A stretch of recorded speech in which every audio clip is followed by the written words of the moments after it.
Be quiet, beggar, hissed the mother-in-law, shoving her pregnant daughter-in-law in front of all the relatives.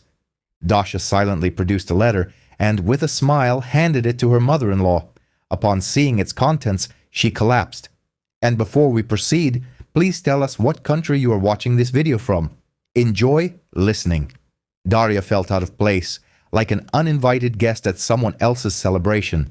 Her belly had already rounded noticeably, betraying her pregnancy, and every movement was an effort. Yet she knew she had to be here, at Inga's, her mother-in-law's jubilee. The vast restaurant hall shimmered with gold and crystal. Guests, adorned in expensive attire, conversed loudly, clinking champagne glasses. Daria, in a modest dress, felt like a wallflower amidst these ostentatiously dressed attendees.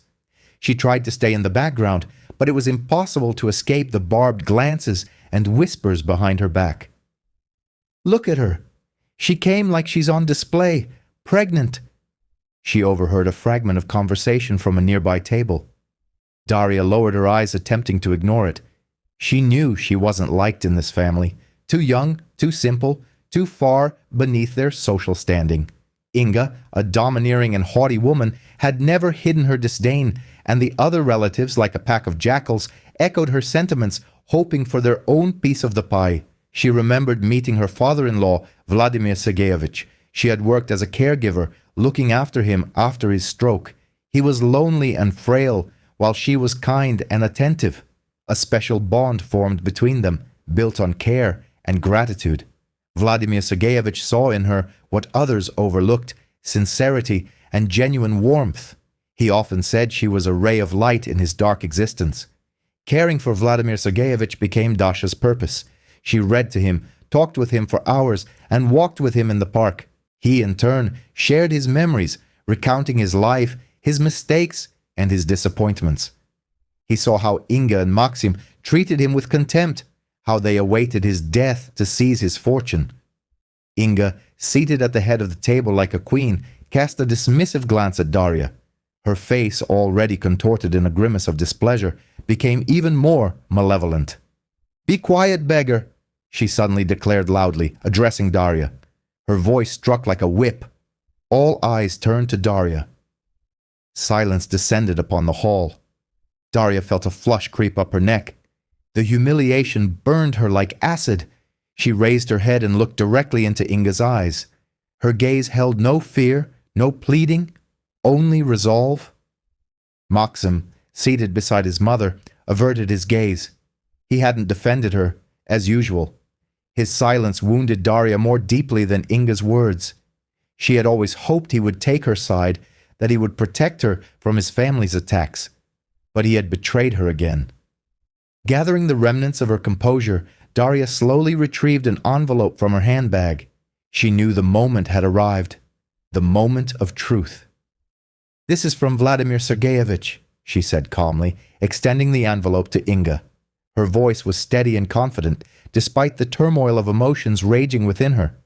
Inga took the envelope with disbelief. Her fingers trembled. She sensed something was amiss. Something was about to happen. "What is this?" she whispered, glaring at Daria with hatred. "Read it," Daria replied, "and you will all find out." Inga snatched the envelope with trembling hands, as if it were a snake. Her face, previously contorted with rage, now displayed a mixture of disbelief and panic.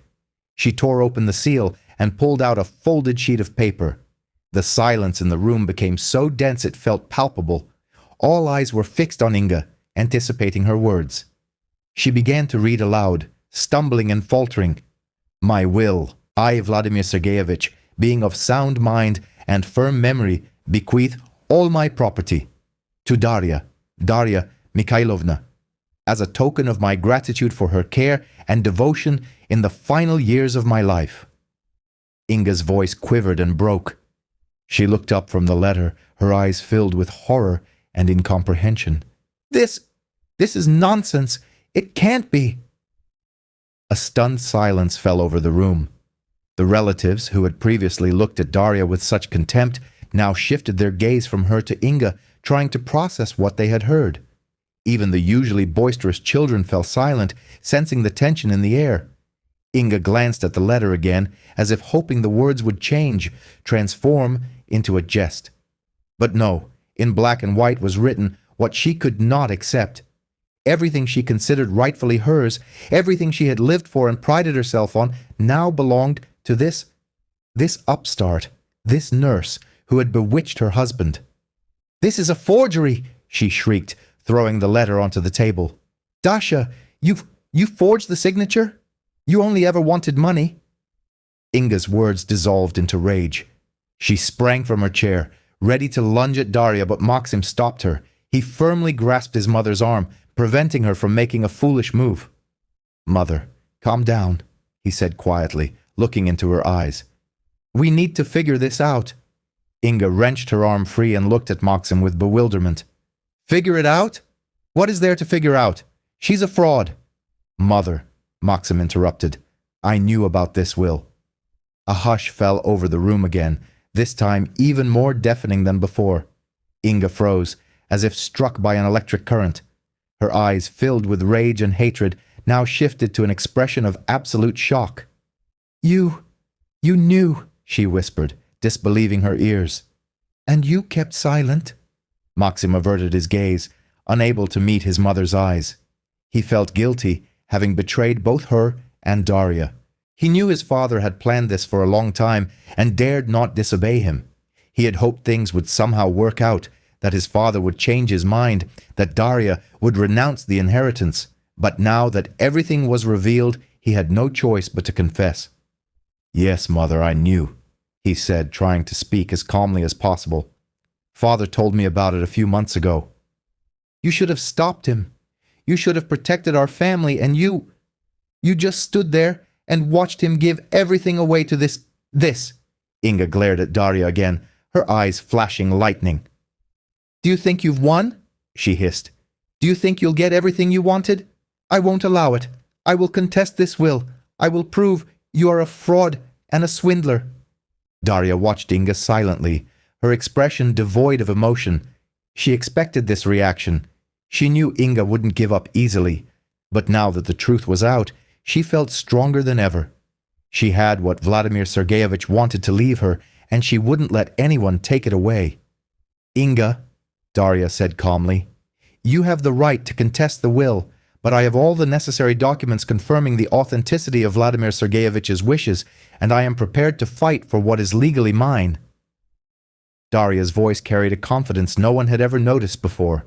She was no longer the timid, dependent woman everyone was accustomed to seeing. She had been through a lot, and was now ready to defend herself and her child. Maxim looked at Daria with a mixture of admiration and sorrow. He understood that she had changed, that he had lost her forever. He saw a strength and determination in her eyes that he had never noticed before, and he understood that it was his own fault that things had turned out this way. "Dasha," Maxim said, "I'm sorry. I should have been there for you always." Daria looked at Maxim with a sad smile. "It's too late, Maxim. You made your choice and I made mine." She rose from her chair feeling weary and heavy-limbed. She needed to leave this atmosphere of hatred and malice. She needed to think about how to move forward. "I'm leaving," Daria announced to everyone present. "Thank you for the warm reception." She turned and headed for the exit, her head held high with pride. No one tried to stop her. They were all too shocked and bewildered to do anything. Maxim watched her go through the window, his heart aching with pain. He understood that he had lost not only the inheritance but also the woman he loved, and he knew it was his own fault. He had betrayed both her and his father. He had proven weak and cowardly, and now all that remained was regret for his mistakes. The relatives, like a swarm of agitated bees, descended upon Inga after Daria's departure. Most vocal among them was her third cousin, Zinaida, known for her knack for finding personal gain in any situation. Imagine that. Look where we've ended up. Some caregiver has fooled us all. Inga, usually imperious and unflappable, now seemed lost, broken by grief and humiliation. Maxim stood aside, leaning against the wall, observing the scene with detachment. Guilt gnawed at him like acid. He knew the truth, knew about the will, and his silence had been a betrayal of Daria. The decision to contest the will was unanimous. Inga, spurred on by her relatives and full of determination to reclaim what she believed was hers, hired the best lawyers in Moscow. They assured her that she had a chance, that they could pressure Dasha, accusing her of mercenary motives, of manipulating a dying old man. Inga clung to this hope like a drowning person to a straw. Meanwhile, Daria, gathering her remaining pride and dignity, approached a lawyer recommended by an old friend of Vladimir Sergeyevich. He was a respectable middle-aged man with a penetrating gaze and a calm confidence in his voice. His name was Igor Petrovich. He listened intently to her story, examined the will and other documents, and assured her that everything was impeccably drawn up. Vladimir Sergeyevich was a prudent man, Igor Petrovich said. He understood who he was dealing with. We have every reason to believe we will win this case. The first court hearing was scheduled for a few weeks later. The courtroom was packed. All of Inga's relatives were present, as were journalists drawn by the scandalous story and simply the curious. Inga sat in the front row, head held high, radiating confidence. Beside her sat Maxim, gaunt and pale. Daria remained calm, though her insides trembled. She felt the stares of hatred and contempt upon her. Beside her was Igor Petrovich, exuding composure and professionalism.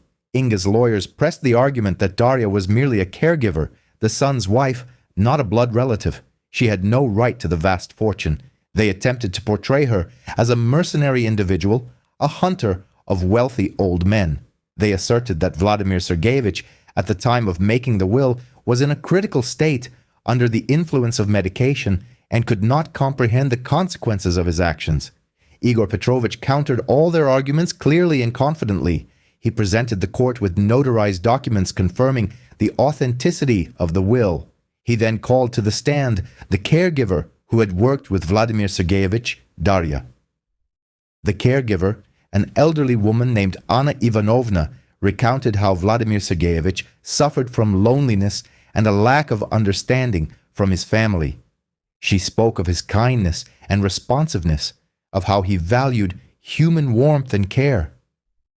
His family rarely spent time with him, Anna Ivanovna testified, only when they needed something. But Dasha was like a daughter to him. She cared for him with love and patience. He grew very attached to her. Igor Petrovich then presented the court with medical records and entries from Daria's diary, which detailed the care provided to Vladimir Sergeyevich. There were notes on medications, procedures, feeding, and sleepless nights spent by the patient's bedside. These documents testified that Daria had not merely performed her duties, but had poured her soul into them. The most unexpected moment was the appearance in court of the notary who had certified the will. He confirmed that Vladimir Sergeyevich was of sound mind and firm memory when he signed the document. He told me, the notary recalled, that he wanted to be sure his wishes would be fulfilled, that Dasha would receive what she deserved. Inga's lawyers attempted to challenge the notary's testimony, but to no avail. Their arguments appeared unconvincing and strained. During a recess between sessions, Maxim approached Daria. He looked exhausted and dejected. "Dasha," he said quietly, "I want to apologize for everything. I know I betrayed you. I shouldn't have stayed silent. I should have supported you." Daria looked at him with sadness. "It's too late, Maxim," she replied. "Live with it now." Tears welled in Maxim's eyes. He wanted to say something, but found no words. After the recess, the court ruled in Daria's favor. The will was declared valid, and all of Vladimir Sergeyevich's property was transferred to her ownership.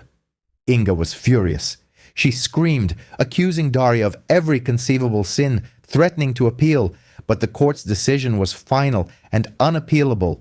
As she left the courtroom, Daria felt a sense of relief. The struggle was over. She had won, but there was no joy. The victory had come at too high a price. She had lost her husband, her family, her love, but she had gained freedom and independence. After the trial, Igor Petrovich informed Daria that Inga and Maxim had no right to a mandatory share of the inheritance. Vladimir Sergeyevich had taken care of this in advance, arranging all the documents in such a way as to maximally protect Dasha. "He loved you very much," Igor Petrovich said, "and he wanted you to be happy." Daria thanked Igor Petrovich for his help and support. She felt indebted to him. He was not just her lawyer, he had become her friend. That same day, Daria decided to leave Maxim. She could no longer live with a man who had betrayed her. She understood that he was weak and dependent on his mother, but that did not excuse his actions. In the evening, when Maxim returned home, Daria was waiting for him with her belongings packed. "I'm leaving," she said, looking him directly in the eye. Maxim tried to say something, to make excuses, but Daria stopped him with a gesture of her hand. "No need," she said. "It's over. I don't want to see you again." Maxim sank to his knees and wept. He begged her to forgive him, to give him another chance, but Daria was unyielding. "Don't touch me," Dasha said quietly. Her voice sounded foreign, even to herself. "You made your choice, Maxim. You chose them." "But I love you, Dasha," he exclaimed, his voice laced with despair. "I always loved you. I thought if I went along with them, it would somehow ease the situation. I wanted you to be part of our family." Daria gave a bitter, joyless laugh. "Part of your family? Are you serious? They would never have accepted me, never. And you didn't even try to defend me. You just stood there and watched them humiliate me. Your mother, how she spat in my soul." Maxim lowered his head. I know. It's my fault. I understand that you will never forgive me." "You're right, Maxim," Dasha replied. "I won't forgive you, not because I'm mean or vengeful, but because I can't anymore. I can no longer live this lie. I can no longer pretend everything is fine when everything inside is shattering. You betrayed me, Maxim. You betrayed me in the most despicable way. You knew I was pregnant. You saw how they treated me, and you still did nothing." He looked up at her, his eyes filled with tears. "What can I do, Dasha? Tell me. What can I do to make you forgive me? I'll do anything." Dasha shook her head. "Nothing. Nothing can be done now. It's all over, Maxim." "But what about the child?" he whispered. "I'll raise him myself," Dasha replied firmly. "He will know who his father is, but he will never know what a coward you were." Maxim stood motionless as if paralyzed. He looked at Dasha like a stranger. He saw in her eyes a determination and a strength he had never noticed before. He understood that he had lost her forever. "Goodbye, Maxim," she said, and left the apartment, closing the door on the past forever. She moved to a country house that had been bequeathed to her by Vladimir Sergeyevich. It was a large, cozy home surrounded by a picturesque garden. Here she felt peace and security. Here she could begin a new life, far from intrigue and hypocrisy. She knew it wouldn't be easy. She would have to raise her child alone, manage the house, and deal with financial matters. But she was not afraid of difficulties. She believed in her own strength. Inga no longer called or wrote. She had vanished from Daria's life as if she had never existed. Daria didn't know what she thought or felt. She didn't care. She had let go of all the anger and resentment she had harbored for years. She filed for divorce. The process was quick and painless. Maxim did not object. He simply signed all the papers and disappeared from her life. Daria felt a sense of relief, as if a great weight had been lifted from her shoulders. Daria had moved into not just a house, but into the very ancestral nest that she had once considered an impregnable fortress, a symbol of an alien, unattainable world. Now it was her world, her fortress. She looked at the tall pines surrounding the property, the manicured lawn, the facade of the house, built in a strict but elegant style. All of this belonged to her, but not in the way Inga and her circle understood ownership. It was not merely property, it was an opportunity to start everything from scratch. The house was quiet and spacious. After the noisy city apartment, there was a special sense of tranquility here. Daria walked through the rooms, touched the antique furniture with her hand, and inhaled the scent of wood and herbs drifting from the garden. She felt like both mistress and guest, as if she had been allowed to touch something sacred. She spent the first few days unpacking, arranging the rooms, creating a cozy atmosphere. A small staff who had remained after Vladimir Sergeyevich's time helped her, the cook Anna Petrovna and the gardener Nikolai. They treated Dasha with respect and warmth as if she were the master's daughter, returned home. Her pregnancy proceeded smoothly. Daria walked in the garden, read books, and listened to classical music. She tried to think of good things, imagining the face of her future child, his tiny hands and feet. Fear and uncertainty gradually receded, replaced by hope and anticipation. One evening, while sitting on the terrace with a cup of herbal tea, Daria pondered how to manage her new circumstances. Money, the house, freedom, all of it was important, of course, but something was missing. She wanted to do something useful, something meaningful. Vladimir Sergeyevich's words came to mind. Wealth was not just a privilege, but a responsibility. He had always helped those in need, supported various charitable projects. Daria decided to continue his work. Time passed. Daria gave birth to a son. She named him Vladimir in honor of her late father-in-law. Little Volodya grew into a healthy and robust boy. He was surrounded by love and care. Daria often remembered Vladimir Sergeyevich. She thought about how pleased he would be to see her happy, to see her helping others. She felt his presence beside her, his support and love. Maxim sometimes called Daria. He apologized, said he loved her and missed her. Daria responded politely but coldly. She could not forgive his betrayal. She understood that they would never be together again. One day, Maxim came to her house. He stood at the gate waiting for her to come out. Daria emerged. She saw his gaunt face, his vacant gaze. She felt pity for him. "Dasha, forgive me," Maxim said. "I know I acted wrongly. I was weak. I was afraid of losing you." "You have already lost me," Daria replied. "And not because of the will, but because you couldn't support me in a difficult moment." "I know," Maxim said. "I understand. I just wanted to say that I'm truly sorry." "I'm also sorry," Daria said. "But nothing can be undone. We have different paths." Maxim nodded. He turned and left. Daria watched him go. She felt that she was forgiving him, but could not forget. Daria lived her life. She raised her son, worked at the foundation, and helped other women. She was happy. She had found her place in life. One day, while walking with her son in the garden, Daria stopped by an old apple tree. She remembered sitting there with Vladimir Sergeyevich, how he used to tell her stories from his life. She felt warmth and gratitude in her heart. She looked at her son. He was happily running across the grass, laughing and playing with the butterflies. Daria smiled. She knew everything would be all right.